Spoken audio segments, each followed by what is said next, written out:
at CM DeDominicis. Chad, how are you? I'm good. How are you guys? Good. Are you enjoying Olympic hockey, men and women, Chad? Yes, I am. Yes. The women's ones that I've seen the U.S. dominate has been really cool. And the men's side has been, with a couple games exception, I think it's been more competitive maybe than I remember in the past, especially when NHL players were in it. So that's kind of cool to see. Are you old enough to remember, listen to this question, Bulldog, NHL players in the Olympics, Chad? Yes, I am old enough to remember that. Yeah, I'm not that young. What's your first Olympic hockey memory? Like what year? Salt Lake? Oh, man. Probably. I mean, it's hard to go that far back. I mean, obviously the Olympic memory that's burned into my brain is the Sidney Crosby, Ryan Miller one. Yeah. But yeah, I mean, I have memories beyond that too, but they're not as burned in as that one. Yeah. 2010. Before we get into the meat of it here, talking about the Sabres and the season so far and what they may need here as far as like trade deadline ideas go, Chad, let me just pick your brain a little bit on this tournament so far. And knowing that Thompson has played just over 9 minutes now, the last two games of this thing so far. Total? 9 minutes in each game. Oh, okay. And, the power play, but 5-on-5, he's hardly seeing the ice. But he's scored a couple of power play goals, so I feel like he's probably safe in the lineup. But I don't know, how are you feeling about his ice time and how safe he is in the lineup? At 5-on-5, the ice time isn't that surprising to me. I mean, on that team, the way it's built, he's a third-line winger, especially playing wing, which we know isn't necessarily his strong suit from the Sabres. He's probably better in the middle. So the ice time doesn't surprise me. I didn't like the line combo. Actually, I don't like a lot of the line combos, even pairs that Mike Sullivan has going there, but it's probably a different conversation. But I think he's safe from a power play aspect. Like you said, he's scored a couple power play goals. I think he's made some plays here and there on the power play that'll keep him in the lineup. Particularly at 5-on-5, I don't think he's really been that great.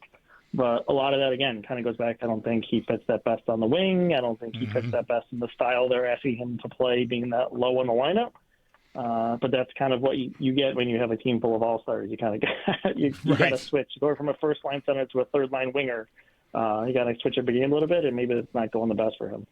Early this year, when the Sabres were floundering, even though some of their metrics weren't so bad, Bulldog, you were sort of frustrated with Thompson defensively. Yeah. Has that gotten better to your eyes or Chad's? I mean, if they put another way, I mean, I know they have very different options for their lineup than the Sabres would, Team USA. But if they relegated him to a lower position because they didn't think he was playing enough of a two-way game, would that be fair? We're talking about the Sabres or the Olympic team? USA. I mean, if he comes into the season, if not the Olympics, with a certain reputation for being one-sided as a player. Yeah. I wonder if that has gotten better. Is all I'm asking. I mean, I think to certain degrees it's improved. I don't think it's by any means a strong suit. And to be fair, I don't think they're asking him to play a checking line role in the Olympics either. I think when they want to do that, they rotate him out with Trocheck, which they've done. But when they want to go create some offense, then he's out there with Larkin. And I think it was Keller last game. Before that, it was Connor. So I think they're kind of using him and Trocheck as a rotation, depending what they want out of that line. I mean, to be honest, I think Larkin really has not been as good as he was during the Four Nations. I think that's a little bit of a disappointment for them, too. And there's still time here. Right? These are the games that matter now. So we'll start seeing how some of these guys look. And if they look better than they've looked in group play, which hasn't been overly impressive by any means, like I said, that's a couple of games to work out. And then, you're probably going to get Sweden in the quarters, which another team that hasn't looked great, but can definitely match you on talent. Yeah, and conversely, Dahlin, I think, has maybe been Sweden's best player. He's getting a ton of ice. It was curious. I think you remember just last year, Chad, the Four Nations, he wasn't on special teams, and he was just sort of kind of down in the pecking order. They were deferring to Hedman and Carlson in all kinds of situations, and especially special teams. And that has turned around. I think they saw the light on playing Dahlin more prominently, and I think they're getting paid off for it. Oh, 100%. Yeah, they learned their lesson there. It seems like like Hedman just got back, but he hasn't been great. Rasmus Anderson hasn't really looked great for them. I mean, honestly, a lot of that team, to be honest, hasn't looked that good. But yeah, I think Dahlin's been very good for them. Forsling too, along with him in that pair. I think that team is really kind of being dragged along by Nylander, Dahlin, and Forsling to this point to get them where they are. Now they have, like I said, they have the talent to definitely get going, and in a winner-take-all situation, and that's a risky game. But yeah, in terms of Dahlin, I think it's been great, and it's good, on a national, global stage. Yeah, I think for people to see him and understand he is one of the best defensemen in the world that just has played on a bad team for a long time. That's pretty good for him. Chad DeDominicis on the Western Hotline with us. To sort of circle back to Mike's question about Thompson as it pertains to the Sabres and his defensive play overall, I would, and we can launch from here into what we all think of what's been going on here. I think when you win like 20 out of 25 games, a lot of your complaints kind of go by the wayside. You see the team differently than when it looks like you're starting down the path to a 15th straight year out of the playoffs. So for me, I would say I'm not noticing Thompson as negatively impacting plays defensively as I was. That doesn't mean it's not happening. It's just like I've got different glasses on, I think, to an extent, because the results have been good. Or maybe, Chad, you can tell us if his overall play has gotten that much better. Because I feel like he's kind of who he is. So it would surprise me if he made great strides in that area. But effort can go a long way defensively, and maybe he's just dialed in a little bit more. Yeah, I think it's helped. It's hard to say. I don't know if he's come a long way. I think positionally he understands his responsibilities more. I think playing with Doan and Benson on his wing for the most part, along with Tuck, has been helpful. There's stretches, though, of both Thompson and Tucker, I think, have sometimes extended stretches of just not being impactful within a game. And then the nice thing is, the depth this team has shown, that hasn't been a big deal. Where in years past, like your first line's not going, forget it. They've had the ability to be three lines deep at least for the majority of the season when they're fully healthy. So that's good. But I think the defense playing better. I think they're buying in to being better on the net as a team from a defense and a forward group. There's less second chance opportunities. It's something I really noticed this season. And I think that's helping them in their defensive zone. They're able to get the puck out quicker. They're not giving up those high quality chances they were in the past. And that's kind of helping everybody out. So, Chad, Money Puck has the Sabres playoff odds at 68.1%, just better than 2 out of 3. Intuitively, does that sound about right, high or low? I honestly think Money Puck is one of the lower odds. If you go to some of the other sites, I think they're higher, somewhere like in the 70s. But I think that's about right. I think 65 to 75% kind of seems about right. Maybe 65 on the lower end. When you really think about what they would have to do to fall out of it, I think I haven't looked at the standings in a while because I've taken a break from living in it every single day for the last month. I think they're like a 5 or 6 point lead still. So it's 5. You're right there. Yeah, you're right there. The team that really honestly scares me, if anybody catching them from not currently in the playoff position, would be Ottawa if their goaltending comes together. But even them, they're pretty far back. You got to jump teams. It's only 25 games too. To make up 5 to 7, 8 points in 25 games would be a task. I always think about if I was the Sabres in Ottawa's position, we'd be sitting here like, come on, they're not making that run. It's a lot, and we're nervous because it's 14, 15 years. Where, oh my God, the floor is going to fall out here. But we're 56 games in. They are what they are. They are a playoff team that is competing for top 3 in that division, and they're in a great spot. You just got to win a little over 500 of your games, 500%, 500 of the games, and like a 565, I think, gets them to like 97 to 98 points, something like that. And then I don't know, if you have a year where you get 98 to 100 points and you can't get in, then I don't know. You're just never going to make it. Fold the franchise, right? If that happens, what's your version of how they've turned it around this year? I think it's a little bit what I said. It's the buy-in. The buy-in to the type of game that they have to play. And really this team, think about the last few years, they've been they've been a rush team, right? That they like to get out and go. And if you take that away from them, they don't. The way I've always put it is they don't have the curveball. But this year they have a curveball. They're a different team. I think Josh Stone goes a lot into that. Has really helped them be a different team with their forwards and their makeup.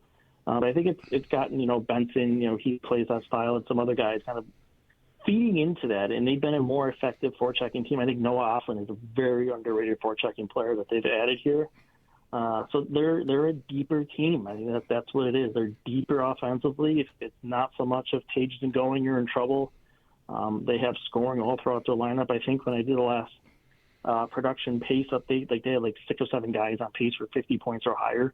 So they can get scoring when they want it, and defensively they've committed. Power has gone ways. I think defensively it's been really good for them the last 2 months of the season. Byram has played better. I think he's coming back a little bit, but still, I think that top 4 has been solid. And not to mention Samuelson all of a sudden is like a Norris defenseman now. Right. When you add all that in, they're a better two-way team, and it has, reflected.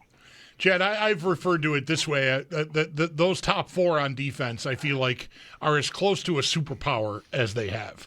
Like that just is so impactful at both ends of the ice, getting out of your own zone promptly without a lot of distress or giveaways that turn into chances and or goals. And then, of course, in the offensive zone, they're all, including Samuelson, which is still an adjustment. I got to chuckle as I say it. Deep behind the goal line, still capable of getting back and still, defending when it's called for. But they are playing a lot. And the other 2 defenders has been somewhat of a rotating cast. Timmins has been hurt. Kesselring has never really been right yet this year, and I don't know how much to count on that changing at some point here.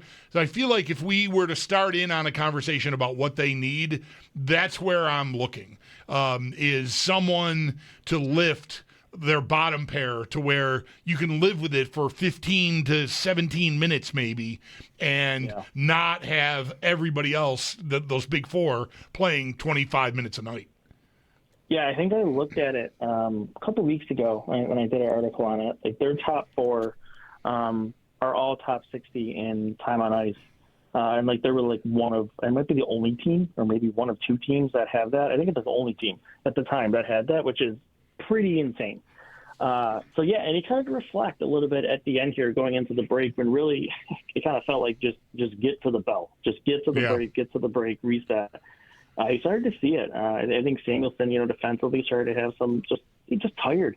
Byram, same thing. A lot of the guys, all of them, they look tired. And with Bryson and Metza playing very little until Bryson was hurt, and then the last game he played 4 minutes and terrorized you in those 4 minutes, and that's tough. I think Bryson's done a decent job stepping in when asked, but clearly not his best game. Like you said, Kesselring just hasn't had it, and I'm curious with some time off, and the injury has if he looks better, but it's a little bit concerning when the coach is saying he's had some talks with him about his performance, and sometimes guys just don't fit, but I don't want to go there yet. Let's give him a little bit of time, see how it goes, see how he looks when he's healthy. But yeah, I agree. They need to get another depth defenseman here. They are one injury right in that top 4 from being, from like you said, being a superpower to being in trouble. So they need to find something there to help them. Timmins was okay when he was in earlier in the season. I think he was more impact on the penalty kill than a 5-on-5. If you remember. Back in the bleak days, the Byram and Timmins 5-on-5 pair was pretty bad. I'm not believing in a lot there, but the other part of it too is that he does have a contract for next season as well, so maybe they just see how that goes. But that's the interesting part coming out of this break, that the deadline's in a week once we get going here. So there's not a lot of time to make decisions and see, especially Timmins, it seems I think going to be ready right away. I think he was still on crutches like a week ago, they said, so. Yeah, I agree. I think they really need to target a depth defenseman and more than just like a Bryson level. I think something a little bit more above that. So to your point, maybe Kesselring and some other guy can at least give you 12 minutes a night instead of 6 to 7. Chad knows what he's talking about just from listening to him. But if you go to expectedbuffalo.com, for example, his work is a piece on Jack Quinn today, and every point is substantiated with proof. stats and charts and some highlights. So Quinn is an interesting one, Chad. This year, in general, it's a young team, almost the youngest in the league, but with a chance on a record-long playoff drought. Like, you got to do something here, I think, if you're the Sabres. Is Quinn, what is he? Is he obvious as a piece you'd want to move? Like, is he marketable? I mean, he's young, so he might be, and his stats are okay. Like, what would you think the league thinks of him, and what do you think the Sabres think? Yeah, he's been the one where I've been watching going back watching some shifts over the last couple of weeks. That got me into the article I mentioned I wrote today, and it really started from when I did the production pace, and I saw it was like a 53-point pace. And I thought to myself, since when? Like, this doesn't seem that late from when you watch them. So I went back and dug into it, and a lot of the stuff you see with your eyes, and then the metrics that lead into the defense part of it, you see it. And their struggles against teams, like Florida, Carolina, those heavier teams, they'll play the more forechecking style that you're going to see in the postseason. That kind of gets me to, is he going to struggle in that situation? Does it make sense? Is that where your replacement spot is? But then you get into the individual production numbers, and at 5-on-5 this year, he leads your team in primary assists. He's third on the team, or I think fifth on the team in goals at 5-on-5. He's second on the team in points per hour at 5-on-5. So you're like, okay. I mean, there's that offensive aspect too you have to think about. And it's almost like a specialist in a sense, but at the same time, they wrote in the article, well, he's statistically, by the numbers, one of the worst power play players on your team. So that's not really a specialist in that regard. It's a difficult decision. It's basically if they believe they can improve overall on a two-way game and still replace his 5-on-5 scoring, which I think they can. I definitely think he has a marketable asset. I mean, he's 24 years old. He's on a 50-point pace. Somebody will take that as a former top 10 pick, too. It's not like you have to give him away to whatever. I think somebody will pay reasonable price for that, and you can then replace him with a more two-way player that, whether it's just for this season or beyond this season, whatever. But yeah, I think that's the spot I identify on this roster that if you can improve upon it, you probably want to. And if not, then, okay, I guess you got to find, it's up to the coaching staff to find a way in the playoffs to shelter him and hide him so he doesn't get taken advantage of. If they are unable to swing a move, because same thing. I think if I get asked out and about, whatever, like, what do you think? What could they improve on? Like, they're so hot here. I always end up on Jack Quinn. If they can't find an out of, off the team addition to get a more, like you said, well-rounded two-way player, is there any chance Justin Danforth fits that description? I mean, I don't think there's any chance he's keeping pace with the offense you just described, but I wonder about him as a fit there if he ever gets healthy. Yeah, I don't know, because he only played 4 games, right? So it's hard to really know where he fits. I think Danforth, if anything, becomes rotational with whatever Greenway becomes. Honestly, in my opinion, I think Greenway is probably headed for the injured reserve, like with surgery, because that just seems to not be going well. But I think he's a rotational fourth-line guy for you. I don't think he's going to step into a Quinn spot. And plus, what do you have, like a broken kneecap or something like that? I'm like, I don't know. How does that go when you come back and, all of that? But I do think, what they're looking at is the Tuck situation makes it tricky, for sure. And I wrote about this, I think last week, is I'm in the, the category, if you want to keep him and, be a rental and whatever and deal with it in the summer, that's fine, great, wonderful, whatever. I get where you are as a team that you want to do that. Yep. The consequences of that, which I think they recognize, and I think people need to understand, is what that likely means is they're not going to go out and pay an expensive price for a rental, because you can't have that rental go, then you can't have Tuck also go, and you paid, a first-round pick or your prime prospect assets, because then you go into the summer and, now you're dealing with, a shortened cupboard, if you will, to trade with, and you have 2 guys who just walk out the door on you. So I think the focus is more on depth. We talked about defense. I think they probably want a two-way guy, maybe more of a can be a matchup centerman, some faceoffs. Like Teddy Bluger is a guy who thinks a lot of sense from Vancouver. He's in the Olympics right now playing for Latvia. Fourth-line guy, decent centerman. He's on a tear right now with the scoring, actually. Just coming back from an injury himself. I think he's played 10 games now. I think that's the kind of player you're looking at. Maybe like a third or fourth line guy that can make you more of a two-way guy and kind of shifting my focus to playoffs. I'm looking for matchup guys because I don't think they really have that on this team right now. Right. And that could become a problem in the playoffs. So I'm kind of looking for somebody that I can put out there, 60 to 70% of the time in a playoff series against the opponent's top line and not get rolled over. Very good, Chad. Well, great work. Love the Quinn article. Really informative for anybody trying to maybe having taken like a decade off from the Sabres at the trade deadline, trying to dig in a little bit to it. Highly recommend it. Thank you for your time today. All right, thanks, guys. I appreciate it.